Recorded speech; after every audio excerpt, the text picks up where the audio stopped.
اگر چین کی تلاش ہے تو اللہ تعالیٰ کو ہم سب راضی کرنے کا عہد کریں اور گناہوں کے چھوڑنے کا عہد کریں، کیونکہ اللہ تعالیٰ نے یہ فرمایا کہ چین تم کو ہماری یاد سے ملے گا، مگر یاد کی دو قسمیں ہیں، جن باتوں سے خوش ہوتے ہیں اس کو بجا لانا، اللہ تعالیٰ جن باتوں سے ناراض ہوتے ہیں ان کو چھوڑ دینا۔ ورنہ خوب یاد کر لو دوستو، تو ہر سانس اگر ہم چاہیں کہ ہماری اطمینان و چین کی ہو تو اللہ تعالیٰ پر مرنا، ان کو خوش رکھنا سیکھ لو، اور ایسا ایمان یقین اللہ والوں کی صحبت سے حاصل کر لیجئے کہ جان دے دیجئے مگر مالک کو ناراض نہ کیجئے۔ نفس کی حرام لذتوں کی خاطر جو اللہ تعالیٰ کو بھول جائے اور مٹی کے مردہ لاشوں پر مر جائے، ایسے ظالم کو کیا چین ملے گا؟ اور یہ ظالم کس قدر غیر شریف، بے غیرت، بے حیا، کمینہ، بدخصلت ہے، جس نے اللہ تعالیٰ کو اپنے محسن کو ناراض کرنے کے لیے اللہ کی ناخوشی کی راہوں سے حرام خوشیوں کو درآمد کر رہا ہے۔ آہ نکل جاتی ہے دوستو، سوچو اس کو کہ جس سے اللہ تعالیٰ کا تعلق ذرا بھی ہو، وہ نافرمانی کو دیکھ کر دوسروں کی نافرمانی سے بھی غمگین ہو جاتا ہے، خاص کر اپنا شاگرد اور اپنا مرید سفر کر رہا ہو اور ساتھ میں کسی عورت کو دیکھ رہا ہے یا کسی امرت کو دیکھ رہا ہے، شیخ پر کیا گزرے گی؟ میرے شیخ شاہ عبد الغنی صاحب رحمۃ اللہ علیہ نے فرمایا کہ ایک اللہ والے کہیں جا رہے تھے، دیکھا کہ کوئی شخص گناہ کر رہا ہے، کوئی شخص کوئی گندا کام کر رہا ہے، حرام لذت اڑا رہا ہے، فوراً لوٹ آئے۔ اتنا کمزوری دل میں پریشانی آئی کہ چادر اوڑھ کے لیٹ گئے اور رونے لگے، اور اللہ تعالیٰ سے کہا، اے اللہ میں کتنا نالائق ہوں کہ آج میں نے آپ کی نافرمانی دیکھ لی۔ اور اس غم میں اتنا گھلے کہ شیخ شاہ عبد الغنی رحمۃ اللہ نے فرمایا کہ جب پیشاب کیا تو پیشاب میں خون آ گیا۔ اللہ ہمارے حالوں پر رحم کرے کہ ہم خود گناہ کر کے بھی ہمارے پیشاب میں خون کیا، ہمارے دل کو بھی غم نہیں ہوتا، وہی چائے نوشی، وہی انڈے آملیٹ اڑ رہے ہیں۔ کہتا ہوں اللہ تعالیٰ ہمارے حالوں پر رحم فرما دے، اختر پر، اس کی اولاد پر، اس کے دوستوں پر، ہمیں اپنی جان پر رحم کرنے کی توفیق دے۔ اور اگر یہ دعا آپ لوگ کر لیا کریں، اللہم ارحمنی پڑھیے، اللہم ارحمنی بترک المعاصی، اے اللہ ہم پر وہ رحمت نازل کر دے کہ جس سے ہم گناہوں کو چھوڑ دیں۔ بتاؤ یہ رحمت ہے یا پکوڑے اور سموسے، کینیا کی چائے اور آملیٹ ہر وقت لذتوں کی خاطر؟ اصل رحمت یہ ہے کہ جو اللہ تعالیٰ کی گناہوں سے بچتا ہو وہ سائے رحمت میں، اور جو گناہوں میں مبتلا ہو رہا ہے بار بار سائے لعنت میں۔ لہذا بتاؤ بھائی، ہم کو آپ کو چین سے رہنے کی خواہش ہے؟ اگر ہمیں چین چاہیے تو ہمارا کوئی لمحہ، ہماری کوئی سانس اللہ تعالیٰ کی نافرمانی میں نہ گزرے۔ دل میں بھی گندے خیالات نہ لائیے، تمنا بھی نہ کیجیے کاش یہ عورت ہم کو جو سڑک پر جا رہی ہے یہ ہم کو مل جاتی۔ گناہ کا تمنا کرنا بھی حرام ہے۔ اللہ تعالیٰ فرماتے ہیں یعلم خائنۃ العیون وما تخفی الصدور، ہم تمہاری آنکھوں کی چوریوں کو جان رہے ہیں، جو تم آنکھوں کو نہایت بے غیرتی کے ساتھ ادھر ادھر ڈالتے ہو۔ میری نظر تمہاری نظر پر ہے، اور ظالم تو کہاں نظر ڈال رہا ہے؟ آپ بتاؤ، اللہ تعالیٰ تو نظر رحمت سے ہم کو دیکھیں اور ہم کہیں اور دیکھیں۔ ہے افسوس کی بات، یعنی آسمان والا تو زمین والے پر نظر رکھتا ہے اور زمین والا کدھر دیکھ رہا ہے۔ میرا ایک اردو شعر یاد آیا جو سناتا رہتا ہوں، میری نظر پہ ان کی نظر پاسباں رہی، میری نظر پہ ان کی نظر پاسباں رہی، افسوس اس احساس سے کیوں بے خبر تھے ہم۔ جب نظر استعمال کرو تو سوچو میری نظر پر ان کی نظر مسلسل ہے، ایک لمحے کو اللہ تعالیٰ کی نظر ہم سے نہیں ہٹتی، پھر اس کے باوجود ہم ان کی نافرمانی کے راہوں سے حرام خوشیاں درآمد کرتے ہیں، تو کیا ہم خوش رہ سکیں گے؟ جس دل کو اللہ نے اپنے لیے بنایا کہ دل ہم نے دیا ہے ہمارے ہی اوپر فدا کرنا، لیکن اگر ہم ان حسینوں کو دل دیں گے تو دل کمزور بھی ہو جائے گا، غیر محل میں استعمال ہوا، کیونکہ دل کی غذا یاد محبوب ہے، اور محبوب سے مراد کامل محبوب ہے جو کسی وقت ہم سے جدا نہ ہو۔ وہ محبوب ناقص ہے کہ جو ہم سے کسی وقت جدا بھی ہو جائے، تو جب جدا ہوگا تو جدائی کا غم آئے گا، غم سے دل کمزور ہوگا نہیں۔ اور اللہ تعالیٰ ایک ایسا محبوب ہے جو ایک لمحے کو ہم سے جدا نہیں ہوتا، ہم اس سے جدا ہوتے ہیں نالاقی سے، غفلت سے۔ اگر ہم آپ چاہے ہر وقت دھیان رکھیں کہ اللہ مجھ کو دیکھ رہا ہے، وہ ہوا معاکم جملہ اسمیہ ہے کہ ہم ہر وقت تمہارے ساتھ ہیں۔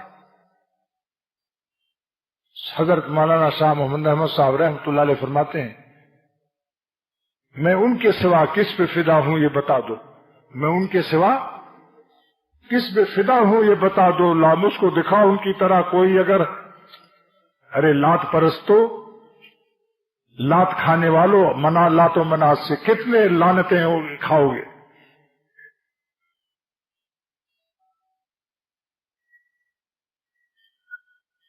آج دیکھو دل کی بیماریوں، ساری عذاب جتنے دنیا میں ہیں، اللہ تعالیٰ فرماتے ہیں فَبِمَا كَسَبَتْ أَيْدِيكُمْ، یہ تمہارے ہاتھوں کی وجہ سے ہے، تم نے جو کرتوت کیے۔ ہر غم کا علاج، اسی لیے ہر غم کا علاج استغفار و توبہ ہے۔ جلدی جلدی اگر ہم استغفار کر کے اللہ کو راضی کر لیں تو آج بھی اللہ ہمارے اوپر سے غم ہٹا دے گا۔ ہمارا معاشرہ، ہمارا شہر، ہمارا ملک امن و عافیت کا بن سکتا ہے، بشرطے کہ ہم اللہ تعالیٰ کی ناراضگی اور نافرمانی چھوڑ دیں۔ اسی لیے حضور فرماتے ہیں صلی اللہ تعالی وسلم، من لزم الاستغفار، جو کثرت سے استغفار کر لے، معافی مانگ کر اپنے اللہ کو راضی کر لے اور گناہوں کو چھوڑ دے، تو اللہ تعالیٰ جعل اللہ لہ من کل ضیق مخرجا، ہر پریشانی کو اللہ دور کر دے گا، ہر مصیبت سے اللہ ایگزٹ اور آپ کو مخرج، خروج دے گا۔ ومن کل ہم فرجا، ہر غم سے اللہ نجات دے گا۔ ورزقہ اللہ من حیث لا یحتسب، اللہ ایسی جگہ سے روزی دے گا جہاں سے اس کا گمان بھی نہیں ہوگا۔ ایک دعا سکھاتا ہوں، جو کسی وظیفے سے غم نہ جا رہا ہو، گناہ سے توبہ کر لے، مگر شرط یہی ہے، کیونکہ خمیرہ کھاؤ موتی کا، زہر بھی کھائے، خمیرہ کام دے گا؟ وہ تو بولو بھائی، موتی کا خمیرہ کھاؤ، 100 روپے کی ایک خوراک، ایک آدھا چمچہ، اتنا قیمتی اصلی موتی، مگر ہیروئن بھی کھاتا ہے، زہر بھی کھاتا ہے، جوڑیا بازار سے سنکھیا بھی کھاتا ہے۔ تو اللہ تعالیٰ کی نافرمانی چھوڑ دیجیے، سب سے بڑی ولایت اور سب سے بڑے عمل یہی ہے۔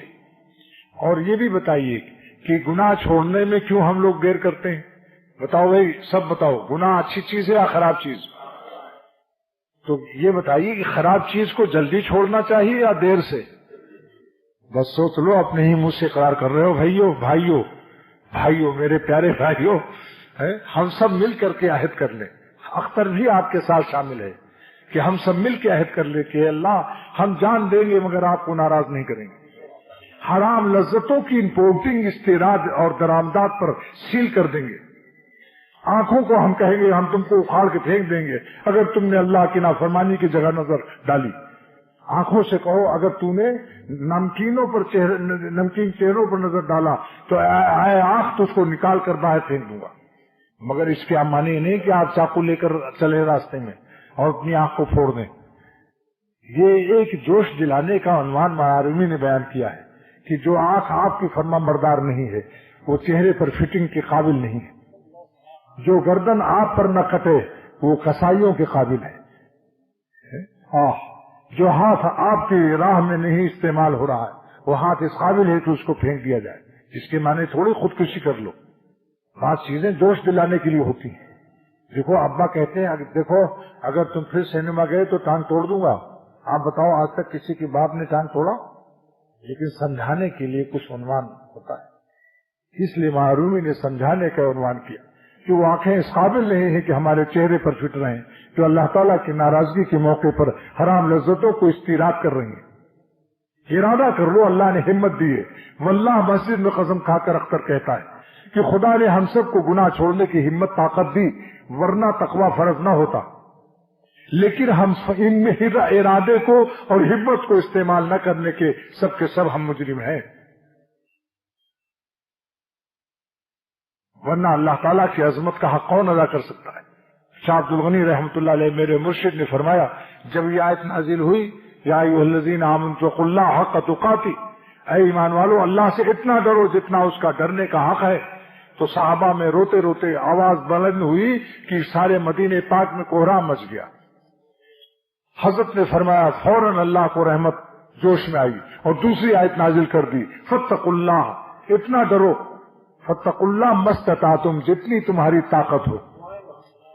کیا مطلب کہ تم میری عظمت کا حق کیسے ادا کر سکتے؟ میرا حق نہیں ادا کر سکتے، میرے ڈرنے کا حق تم سے ادا نہیں ہو سکتا، لہذا اب تم رو مت، شور غل اتنا نہ رو کہ بیمار پڑ جاؤ، اتنا کرو کہ جتنی تمہاری طاقت ہے اتنا استعمال کرو، ہمت استعمال کرو۔ اب بتاؤ، ہم لوگ اللہ کی نافرمانی چھوڑنے کی ہمت جتنی اللہ نے دی ہے، جتنی اللہ تعالیٰ نے طاقت دی ہے، سچ سچ بتاؤ کیا ہم لوگوں نے وہ طاقت استعمال کی؟ مستطاعتم پر ہم لوگ مجرم ہیں یا نہیں؟ استطاعت جتنی طاقت دی ہے اللہ نے، کیا ہم وہ استعمال کر رہے ہیں؟ آپ بتاؤ، اس زمانے میں موت کے اسباب کتنے زیادہ ہیں؟ زیادہ ہے یا نہیں بتاؤ؟ لیکن آج بھی بہت سے لوگوں نے ابھی گالوں پر اللہ تعالیٰ کے حکم کو نافذ نہیں کیا کہ حضور صلی اللہ علیہ وسلم کی بخاری شریف کا حدیث کی داڑھیوں کو بڑھاؤ، مونچھوں کو کٹاؤ۔ واف اللحا، یہ آپ کے ہمارے نبی کا فرمان عالیشان ہے، جو امت اپنے نبی کے فرمان پر اسطورہ چلائے، بتاؤ کیا حال ہوگا اس کا؟ حضور فرمائے کہ واف اللحا، داڑھیوں کو بڑھاؤ، اور ہم ان کی کلمہ لا الہ الا محمد الرسول اللہ پڑھنے والے، ہم داڑھیوں پر اسطورہ چلا رہے۔ یہ بتاؤ گال تمہارے ہیں یا اللہ کے؟ اگر ایسی حالت میں کوئی گولی آ گئی تو کیا ہوگا؟ حدیث میں ہے کہ جس حالت میں موت آئے گی اسی حالت میں اٹھایا جائے گا۔ آج کل کثرت سے دیکھو دوستو، جلدی جلدی کوشش کرو، اس زمانے میں ہمارے دل دہشت زدہ، خوف زدہ ہیں، دل نرم ہو گیا ہے، زمین نرم ہے، جلدی جلدی بجائی کر لو۔ جب بارش ہوتی ہے تو کسان آپس میں کہتے ہیں اپنے بیٹوں کو، بیٹا بارش ہو گئی ہے، زمین نرم ہو گئی، چلو کل جلدی سے بجائی کر دیں۔ بجائی مانے بیج ڈال دیں۔ آج کل اللہ تعالیٰ نے ایسے ہمارے لیے ایسا ماحول بنا ہوا ہے کہ ہر شخص صبح سے جب نکلتا ہے تو اسے یقین نہیں ہوتا کہ شام کو ہم اپنے گھر خیریت سے آئیں گے یا نہیں۔ یہ دل گویا نرم کر دیا، دل کی ساخت اور دل کا کھیت بالکل اس قابل ہے کہ آپ گالوں پر اپنے اللہ کے نبی صلی اللہ علیہ وسلم کے فرمان عالی شان کے بیجائی کر دیں۔ آپ بیجائی بو دو جلدی سے، بڑی جلدی اگ جائے گا، ورنہ سوچ لو کہ اگر خدا نہ خواستہ حالات کیسے ہے، بلاوا آ گیا، نہ جانے بولا لے پیا کس گھڑی، تو رہ جائے تکتی کھڑی کی کھڑی، تو حدیث میں آتا ہے اسی حالت میں پھر اٹھایا جائے گا، یعنی داڑھی منڈا ہوا قیامت کے دن اٹھایا جائے گا۔ یہ حدیث شریف کا مضمون ہے۔ اب اگر اللہ تعالیٰ کے رسول صلی اللہ علیہ وسلم کی زیارت ہوئی اور آپ نے کہا حضرت صلی اللہ علیہ وسلم یا رسول اللہ صاحب میری شفاعت، آپ فرمائیں گے پہلے اپنے چہرے کا حساب دو کہ یہ تم نے میرا چہرہ تم کو کیوں ناگوار ناپسندیدہ تھا، کہ میرا جیسا چہرہ تم نے نہیں بنایا، میرے چہرے کا پہلے عیب بتاؤ، عیب پیش کرو۔ تم نے رسول کے چہرے پر کیا عیب پایا کہ تم نے ایسا چہرہ تم نے ایسا نہیں بنایا؟ اور سکھوں نے بنا لیا اپنے گرو نانک، سکھ کافر ہو کر کافر پیشوا پر کی داڑھی بنا لی، اور تم مومن ہو کر اپنے پیغمبر اور نبی بھی سارے نبیوں کا سردار اور اس کے چہرے مبارک کی تم نے تشبیہ اختیار نہیں کی، اور تکلیف الگ اٹھائی، گالوں کو ساری زندگی چھیلتے رہے تھوڑے سے، ایک کوٹ دو کوٹ، اور پھر اس کے بعد سے کھوٹی اکھاڑ کوٹ کرتے رہے۔ اور وہی ایک شخص مجھے الہ آباد میں ملا اور خاندانی تھا میرا، جس نے میرے کہنے سے داڑھی نہیں رکھی، اچانک دیکھا تو پوری داڑھی۔ میں نے کہا کیا بات ہے بھائی؟ کہنے لگے کینسر ہو گیا ہے گال میں، تو سوراخ آر پار ہے، اس سوراخ کو چھپانے کے لیے داڑھی رکھ لی۔ دیکھا آپ نے، داڑھی نہ رکھنے کا عذاب نازل ہوا، اس وقت بھی ظالم کو توفیق نہ ہوئی کہ اللہ کے لیے رکھتا، کہتا ہے سوراخ چھپا ہوا ہے ان بالوں سے، کینسر کا سوراخ۔ دوستو میں عرض کرتا ہوں، درد دل سے کہتا ہوں، اور میں قسم کھا کر کہتا ہوں کہ کسی مومن کو جتنے سامعین ہیں آپ سب کو اختر اپنے سے بہتر سمجھ کر پیش کر رہا ہے، بدرجہ بہتر سمجھتا ہے. کسی مسلمان کو حقیر سمجھنا میں حرام سمجھتا ہوں. لیکن کیا بتاؤں، دل کا درد نہیں مانتا کہ اپنے دوستوں کو چاہتا ہوں کہ ہم اختر بھی اور آپ سب سر سے پیر تک اللہ تعالیٰ کی مرضی پر فدا ہو جائیں، اور صرف جسم فدا نہ کریں، دل بھی فدا کر دیں. بری بری خواہشات سے بھی قلب کو بچائیں، آنکھوں کو بھی اللہ کی نافرمانی سے بچائیں، اور کانوں کو گانا سننے سے بچائیں. آنکھ کو نافرمانی، نالائق، نامناسب جگہ نہ دیکھیں، آنکھ سے عورت اور امردوں کو نہ دیکھیں. زبان سے غیبت نہ کریں، زبان سے جھوٹ نہ بولیں، اور گالوں پر داڑھیاں رکھ لو. بجائی کا موقع آ گیا، بارش ہو رہی، زمین نرم ہو رہا ہے. آپ بتاؤ جب مصائب سامنے آتے ہیں تو کیا ہوتا ہے؟ مصیبت سے دل نرم ہو جاتا ہے یا نہیں؟ بتاؤ بھائی. اب اس موقع پر آج کل بھی دل نرم نہ ہو تو کیا ہوگا؟ لہذا اب جو بجائی نہیں کرے گا تو بہت نقصان اٹھائے گا. بہترین موقع ہے کہ بھئی آج کل پتہ نہیں کہ ہم صبح نکلتے ہیں شام کو گھر آتے ہیں یا نہیں، تو جلدی سے اس لیے ہم نے داڑھی رکھ لی کہ اگر اللہ تعالیٰ کے ہاں ہمارا ڈپارچر، روانگی، بدائی ہو تو میں نے اس لیے بدائی کے خوف سے بجائی کر لی. آپ بدائی معنی سمجھتے ہیں آپ لوگ؟ رخصتی. تو میں چونکہ بدائی کا ہر وقت خطرہ ہے، لہذا جلدی سے میں نے بدائی کے وزن پر بجائی ہے یا نہیں؟ بتاؤ، وزن ملا دیا کہ نہیں؟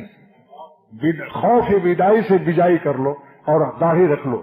اور میں قسم سے کہتا ہوں کہ جن لوگوں سے آپ ڈر رہے ہیں کہ ہمیں ہنسیں گے، واللہ کہتا ہوں وہی لوگ اگر آپ سے دعائیں نہ کرائیں، کچھ دن کے بعد ہنسیں گے ضرور کچھ دن، لیکن ایک زمانہ انشاءاللہ تعالیٰ آئے گا، انشاءاللہ تعالیٰ ایک زمانہ آئے گا کہ آپ کی داڑھی کی وجہ سے آپ سے دعائیں لیں گے.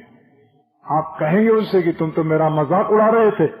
کہا میں نے مذاق اڑایا تھا یہ سمجھ کر کہ آپ کچھ دن کے بعد ہمارے مذاق سے ڈر کے مارے داڑھی مڈا دیں گے، لیکن جب دیکھا کہ آپ پکے ہیں تب دل میں یقین آ گیا کہ آپ اللہ والے ہیں.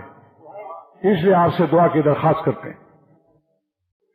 دوستو، کیوں ہم اپنی عزت کو اور اپنی نیکی کو اور اپنی جو اللہ تعالیٰ کی نگاہ پاک میں ہم کیوں ذلیل ہو رہے ہیں؟ مخلوق کی نظر کو خوش کرنے کے لیے اللہ تعالیٰ کی نظر کو ناخوش کرنا، بتائیے آپ لوگ فتویٰ خود دو، جائز ہے؟ اللہ سے ایمان دعا کرتا ہوں اور دعا کیجیے کہ اللہ تعالیٰ ہم سب کو ایسا ایمان، ایسا یقین عطا فرما دیں کہ ہماری ہر سانس اللہ پر فدا ہو، سر سے پیر تک، اور ایک سانس بھی ہم اللہ تعالیٰ کو ناراض نہ کریں. بال بھی رکھے تو یہ نہیں کہ ذرا سی رکھ لی، بھی ڈر ہے زیادہ بڑی رکھ لوں گا، ایک مٹھی اس کا حکم ہے، ایک مٹھی اس کا حکم ہے، ایک مٹھی. اس سے کترانا، اس سے منانا تو درکنار، کترانا ایک مٹھی سے کم بھی حرام ہے. جلد نمبر، آپ حوالہ کوئی پوچھے بتا دینا، بحثی زیور کہیے، جلد نمبر 11 صفحہ نمبر 115، پھر یاد کر لو، بحثی زیور جلد نمبر صفحہ نمبر 115 پر دیکھ لو کہ کترانا بھی حرام ہے. لہذا رکھا، جب اوکھلی میں ڈالا سر تو موسلوں سے کیا ڈر، جب رکھی لیا تو ایک مٹھی رکھو کہ اللہ راضی ہو جائے. آپ بتلاؤ، آپ اپنے اگر بادشاہ ہوں تو اپنے پریسیڈنٹ ہاؤس میں آپ جھنڈا پورا سیدھا رکھنا پسند کریں گے یا ذرا سا جھکا ہوا یا کٹا پٹا؟ بلاؤ، فرض کر لو آپ کو اللہ تعالیٰ نے سلطنت دے دی، آپ اب سلطان زمان وقت ہیں، اور آپ کا شاہی سلطان کا گھر جو ہوتا ہے کیا کہلاتا ہے؟ پریسیڈنٹ ہاؤس یا سلطان ہاؤس یا بادشاہ کا گھر یا خانے سلطان یا بیت الملک. پریسیڈنٹ ہاؤس، ارے 4 زبانوں میں تو بتا دیا، فارسی بھی، عربی بھی، انگریزی بھی، اردو بھی. اور جھنڈا آپ کو دیا گیا، کیا آپ پسند کریں گے آپ کا جھنڈا کٹا پٹا پرانا ہو اور کٹا یہاں سے پھٹا ہو وہاں سے کٹا ہو؟ آپ فوراً اس کو سزا دیں گے جو جس کے سپرد یہ خدمت ہوگی. لہذا میں ان لوگوں سے کہتا ہوں جنہوں نے جھنڈا اپنا کٹا رکھا ہے یا بالکل ہی اڑا رکھا ہے، اپنے گالوں کو چپت لگاؤ، 3 چپت لگا کر پھر چپاتی کھاؤ۔ چپاتی کا نام کیوں ہے چپاتی جانتے ہیں آپ؟ چپت کی آواز نکلتی ہے پکاتے وقت، بیوی سے سن لینا کبھی، جب چپاتی پکائے تو دیکھو اس میں چپت کی آواز آتی ہے یا نہیں، اسی چپت سے وہ چپاتی ہے، چپت والی۔ اس کے بعد اگر گھر میں عادت ہو گانا سننے کی، اللہ سے توبہ کر لیجیے۔ گانا سننا حرام ہے، بے ایمانی پیدا کرتا ہے، زنا کا داعیہ پیدا کرتا ہے۔ عبداللہ ابن مسعود رضی اللہ تعالیٰ عنہ بہت بڑے صحابی ہیں، فرماتے ہیں کہ الغنا رقیۃ الزنا، گانا جو ہے اس زنا کا منتر ہے، منتر۔ تقاضے دل میں گندے خیالات شروع ہو جائیں گے، گانا سننے سے زنا کے خیالات شروع ہو جائیں گے۔ اس لیے حضور صلی اللہ علیہ وسلم فرمایا کہ گانا سے نفاق بے ایمانی پیدا ہوتی۔ کانوں سے غیبت اور گانا سننا بند، اور آنکھوں سے نامناسب جگہ دیکھنا بند، زبان سے جھوٹ بولنا بند، اور ہونٹوں پر مونچھوں کو باریک کر لو، یہ افضل درجہ ہے۔ لیکن تھوڑا تھوڑا بال اگر ہو، کنارا کھلا ہو، یہ کنارا تو جائز ہے۔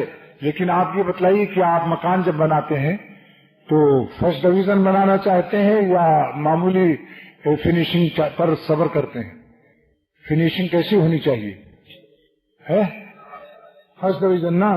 تو شیخ اوجز المسالک شرح موطا امام مالک جلد نمبر 14 شیخ الحدیث وہاں زکریا صاحب رحمۃ اللہ علیہ نے عربی زبان میں میرے پاس موجود ہے، لکھا ہے کہ بالکل مونچھوں کو برابر کرنا جیسے کہ آپ کو اس مقرر کی مونچھ لگ رہی ہے۔ نمونہ پیش کر رہا ہوں، سیمپل، اور سیمپل دکھا کر آپ کو پل کر رہا ہوں، یعنی اس عمل کی طرف کھینچ رہا ہوں۔ یہ اعلیٰ درجہ ہے، افضل درجہ ہے۔ اور مکان میں تو ہو سکتا ہے پیسہ کم ہو، اس لیے فنیشنگ میں مشکل ہو، لیکن مونچھوں میں کون سا پیسہ خرچ ہوتا ہے باریک کرنے میں؟ اگر آپ کے پاس مشکلات ہیں میرے خانقاہ میں آ جائیے، یہ خدمت میرے دوست انجام دے دیں گے، آپ کو لٹال کر بہت آرام سے آپ کی مونچھیں سنت کے مطابق ہم کر دیں گے۔ خانقاہ میں اس کا شعبہ کھول دیا گیا، جس کو اپنی موچھ برابر کرنے میں دقت ہو یہاں آ جاؤ، میں کچھ دوستوں کو مقرر کر دوں گا، میرے پاس مشین ہے، چند سیکنڈ مقرر سے ہو جائے گی اور آپ بالکل فرسٹ ڈویژن پاس ہو جائیں گے۔ آپ کر کے دیکھ لیجیے، آپ ایک دفعہ میرے کہنے سے فرسٹ ڈویژن پاس کر دیجیے اپنے لبوں کو، ہونٹوں کو، اور پھر بیوی سے پوچھیے کہ بھائی آپ میں کیسا لگ رہا ہوں۔ اگر وہ کہتے کہ تم خراب لگ رہے ہو تو کہنا۔ اعلیٰ درجہ ہے۔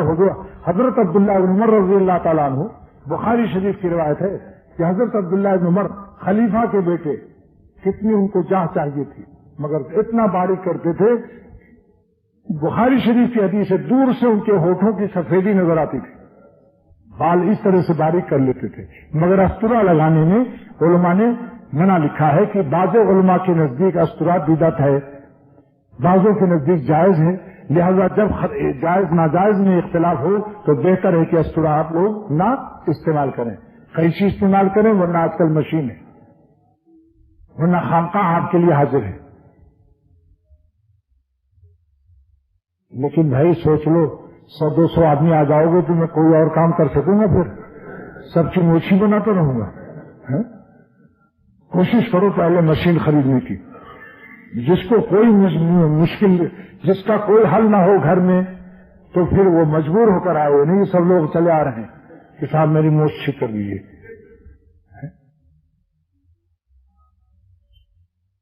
اور پیجامہ ٹخنے سے اوپر کر لیجیے۔ بتائیے اس میں آپ کو پیجامہ ٹخنے سے اوپر کرنے میں کیا تکلیف ہے، کیا پریشانی ہے؟ کوئی کہے گا کہ کیا ہو گیا ہو؟ لڑکیوں نے ملا شلوار کی درخواست کر دی، لڑکی عورت ہو کر کہتی ہیں درجیوں سے کہ وہ جناب میرا ملا شلوار بنا دو، یعنی ٹخنا کھول دو، اوپر رہے۔ تو ہمارا حکم مردوں کے لیے جوتا ہے، یہ مردوں کے لیے تماچا ہے کہ عورتوں نے تو جن کے لیے حرام ہے ٹخنا کھولنا، انہوں نے ٹخنا کھول دیا، اور جن کے لیے ٹخنا چھپانا حرام تھا انہوں نے ڈھانک لیا۔ وہ لوگ سبق لینے کی بات ہے یا نہیں؟ وہ نہ ڈریں کہ میں حرام کام کھول رہے ہیں ہم ٹخنا، اور ہم لوگ ڈر گئے، ٹکنا چھپانے سے لوگ ملا سمجھیں گے، ملا سمجھ لیں گے تو کیا حرج ہے۔ میرے شیخ صاحب راوق صاحب نے ایک ان کے مرید نے کہا، حضرت تصویر لے کر جب چلتا ہوں تو دل ڈرتا ہے کہ لوگ کہیں ہم کو نیک نہ سمجھنے لگیں، تو فرمایا کیا آپ چاہتے ہیں کہ لوگ آپ کو بدماش سمجھیں؟ کیا چاہتے ہو؟ کیا یہ چاہتے ہو کہ لوگ ہم کو بدماش سمجھیں؟ اگر نیک سمجھتے ہیں تو آپ اللہ کا شکر ادا کرو۔ قرآن شریف میں اللہ نے فرمایا جس کی تعریف ہو رہی ہو یہ اللہ تعالیٰ کا انعام ہے۔ ربنا آتنا فی دنیا حسنہ کی تفسیر ہے، حسنہ کی تفسیر کہ اللہ ہم کو دنیا میں بھی بھلائی دے، ہے نا آیت، ربنا آتنا فی دنیا حسنہ، اے اللہ ہم کو دنیا میں بھی بھلائی دے۔ اس کی تفسیر سن لو، حسنہ کیا کیا چیز ہے؟ نیک بیوی، رزق حلال، اولاد الابرار، نیک بچے، نیک اولاد، علم دین اور صحبت صالحین، اللہ والوں کی صحبت، جس کو نہ ملی سمجھ لو حسنہ نہیں پایا۔ اور کیا ہے؟ ثناء الخلق، مخلوق میں اس کی تعریف ہو، ماشاءاللہ میاں آدمی ہے، 5 وقت کی نماز پڑھتے ہیں، اللہ کے راستے میں خرچ بھی کرتے ہیں، چلو بھائی کیا کہ ان سے دعا لو، اس کی تعریف ہو رہی ہو۔ تو یہ اگر ہم تصویر لے کر چلو، میں نے کینیڈا میں واٹرلو ایک پاکستانی طالب علم وہاں پڑھ رہا ہے، لیکن کرسچین لڑکیوں سے ڈرتا تھا۔ مجھ کو لکھا میں کیا کروں، ہر وقت یہاں ننگی لڑکیاں ہیں اور ایم ایس ہو رہا ہوں، ماسٹر کی ڈگری لینے آیا ہوں۔ میں نے کہا تم پگڑی باندھ لو اور ہاتھ میں تصویر لے لو۔ جب میں ابھی کینیڈا گیا تو اس کے سر پر پگڑی تھی، تو اس نے کہا جب سے پگڑی باندھی، ارے ہم کو چٹمال قرار دے دیا لڑکیوں نے، کہا یہ تو بالکل پادری ہو گیا ہے۔ اب یہ ایسا پادری ہے کہ میری بات کو ریکنڈیشن نہیں کر سکتا۔ یہ پادری کے معنی سمجھ گئے آپ؟ اس میں ری بھی ہے۔ تو میں نے کہا مبارک ہو تم کو، اس لیے کہتا ہوں کہ تصویر ہاتھ میں لو اور موٹے دانے کی لو، تاکہ دور سے معلوم ہو ناقابل واپسی مال ہے۔ یہ اتنا زیادہ ملا ہو گیا ہے کہ اب یہ واپس ناقابل واپسی مال ہے۔ اور پگڑی اگر ہو سکے تو باندھو، جن کو 2 نوجوان بچے ہیں جیسے یہ سمیع اللہ، دیکھو ذرا کھڑے ہو جاؤ، پگڑی دکھاؤ، دیکھو ان کی پگڑی ادھر میں کرو۔ یہ کیا پڑھ رہے ہو بتاؤ؟ یہ آئی سی اے میں اور حافظ ہوا ہمارے مدرسے ماشاءاللہ، یعنی بی کام کیا کر لیا، بی کام کر لیا نا، بی کام بھی کر لیا، اور میرے بچے اسی مدرسے میں حافظ ہوئے ہیں۔ یہ دن بھر حفظ کرتے تھے اور تھوڑا سا وقت پارٹ ٹائم پڑھتے تھے، انگریزی بھی پڑھ لیا، اب سی اے کر رہا ہے۔ تو یہ چند باتیں بتا دی کہ یہ اس وقت دوستو بجائی کا موقع ہے، دل نرم ہے، ہر شخص ڈر رہا ہے کہ صبح جائیں گے تو شام تک خیریت سے آئیں یا نہیں، بتاؤ بھائی۔ حدیث شریف میں ایک زمانہ ایسا آئے گا کہ جو مارے گا اس کا پتہ ہی نہیں چلے کون مار گیا، اور جس کو مارا جائے گا اس کی وجہ نہیں معلوم ہوگی کیوں مارا، مارنے والا کون اور کیوں مارا اس نے، یہ پتہ ہی نہیں چلے گا۔ آج وہ زمانہ، صدق اللہ اور رسول، اللہ کا نبی کتنا سچا ہے کہ 1400 برس پہلے ہم کو خبر دی ہے۔ لہذا آج آپ لوگوں سے یہ وعدہ لیتا ہوں کہ آج سے آپ لوگ بجائی شروع کریں گے۔ کیوں بھائی؟ کیونکہ بدائی کا خطرہ ہے۔ شرافت کا تقاضا تو یہی تھا کہ اگر بدائی کا خطرہ نہ بھی ہوتا تو ہم اپنے اللہ کو ان کی زمین پر ان کو راضی رکھ کر جیتے۔ وہ تو جینا کیسا پیارا جینا ہے، جو اپنے زندگی دینے والے کو خوش رکھ کے جیتا ہے، اس کا جینا مبارک ہے یا نہیں؟ کاش کی یہ درد آپ کے دلوں میں اللہ تعالیٰ اپنی رحمت سے اتار دے کہ زندگی اس کی مبارک ہے جو زندگی دینے والے کو ہر وقت خوش رکھتا ہے۔ ان کو ناراض کر کے جینا، ارے بہت نامبارک منحوس جینا ہے۔ جو اپنے زندگی دینے والے کو ناراض کر کے جیتا ہے، اس کا ناشتہ کرنا، اس کا چائے پینا، اس کا انڈا کھانا، اس کا آملیٹ کھانا، سب کہتے ہیں سب کیا ہے؟ غیر شریفانہ ہے۔ بتاؤ بھائی، ابا کو ناراض کر کے بیٹا کھائے تو آپ کہتے ہیں نمک حرام ہے، اور اللہ تعالیٰ کا رزق کھا کر ہم ان کے سر سے پیر تک اپنے کو ان کی مرضی کے مطابق نہ بنائیں تو ہم کیسے ہیں بتاؤ؟ بس آج اسی جملے پر تقریر کو ختم کرتا ہوں۔